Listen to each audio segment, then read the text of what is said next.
Hey guys, welcome to my channel. My name is Eva. I'm a Persian girl now living in a beautiful country of Poland.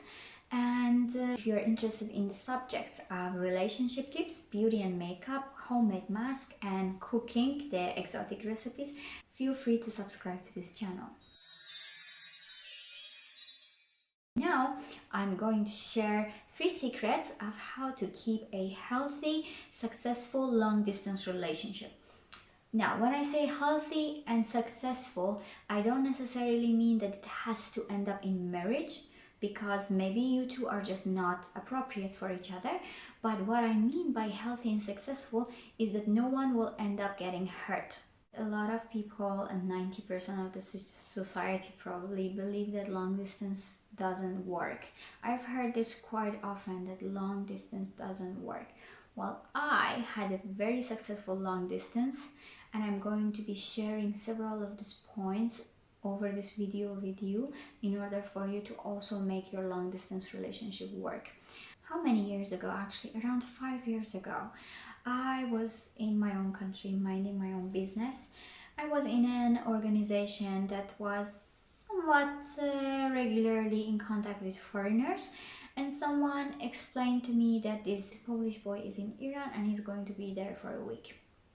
He showed me a photo of the guy, and I was like, nice, let's meet each other. And I of course texted the guy and we met. 5 years later, we are still in relationship, and we had a long distance relationship for 3 years, and I will share with you the things that I learned during these 3 years and how to cope better with the long distance relationship. So please stay tuned and we will go into more details. So the first thing that you want to know is whether this person is worth it, or why even you are dedicating this time to this relationship. You need to be straightforward and you need to be very much honest with yourself and with the other person. A lot of people are afraid, or they are just worried to come out as impolite if they just let you know that they are not very committed to you or this relationship. And I get it, a lot of us don't want to hear such things, but believe me, this would be way better to just let them know, let them feel safe at the beginning of a relationship, that it's okay if this is their intention, but they need to share it with you, because once they do, you know what to think of this relationship and you will not be misunderstanding it and you will not be hurt. So what we want to do is to give some safe space to the other person for them to be able to sort of confess what is in their thoughts and what they want to do with this relationship. It's really not a good thing if you are thinking that you are going to stay together forever and this other person is just, looking at it as a way of killing time. So you shouldn't really expect people to come forward and tell you that this is a side relationship for me, unless if you let them openly talk about it and break the taboo of speaking about it, because then they will not feel so threatened, or the fact that it would be impolite or rude, because in that case, then if they say no, they will be lying, and most people are not good liars. If you let them know that this is a safe space and they can let you really know what they want out of it, they will really let you know what they want. So let them know that it's okay if they are looking at it not so seriously, and let them know that this will be equally your right.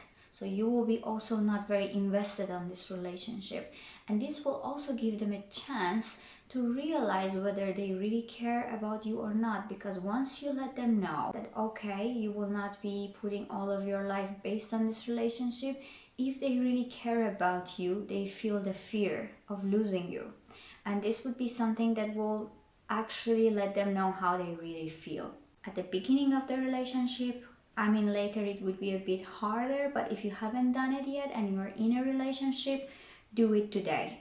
Do it right now. Call them or text them and then let them know that you want to speak about where this relationship is going, and start actually by the fact that it's okay if they are not really serious about this. This is very important, because if you just want them to explain to you where this is going, then they just will feel the pressure, which also can make people not be very much into a relationship if they feel the pressure of having to be committed before they are actually ready for it. So let them know that it's okay, and there's no pressure. Just they need to tell you whether you are serious, whether this is just something casual. The second thing you need to do. So the second thing that you need to do, you need to have a routine, and you need to have a schedule, and you need to know when to text each other. Because let's face it, you are not meeting each other. You need to make up for all of the touchy, kissy feelings by just texting on your phone or video calling, FaceTiming, whatever. So let's just make up a schedule for it, because if you don't do it, then you will be constantly interrupting each other at work, at studies. You will not let the other person sleep in time. You will have to be, anxious. Why are they not answering? Because, when you're far away, you don't see whether this person is leaving for school or not. You don't see whether this person is sitting at home and watching TV or not. And this can lead into some sort of a paranoia, of, oh my god, is he cheating on me, is he ignoring me, is he seeing my text? So having a schedule will really help this situation, because you know that until, let's say, 4 p.m. this person is not available. You will not be so anxious and asking yourself where they may be, because as per the schedule they should be here and there. And you should also keep up with the schedule. So if you promise to have a call at 4 p.m., you need to be there at 4 p.m. If you break these promises, this will really have the relationship turn for the worse, because then the other person will actually trust you much less. So make up schedules and stick with it. And you need to set it up prior to the date. So don't just keep calling and texting each other non-stop, because this could be very much interrupting that person's routine, and it's a little hard to deal with if you are constantly getting texts, especially angry texts, from someone who is asking you why you're not answering them. It also gives them this freedom of knowing that they are not available, rather than having to check their phone every 3 seconds. Oh my god, maybe she texted me, maybe he texted me, and now she's upset or he's upset.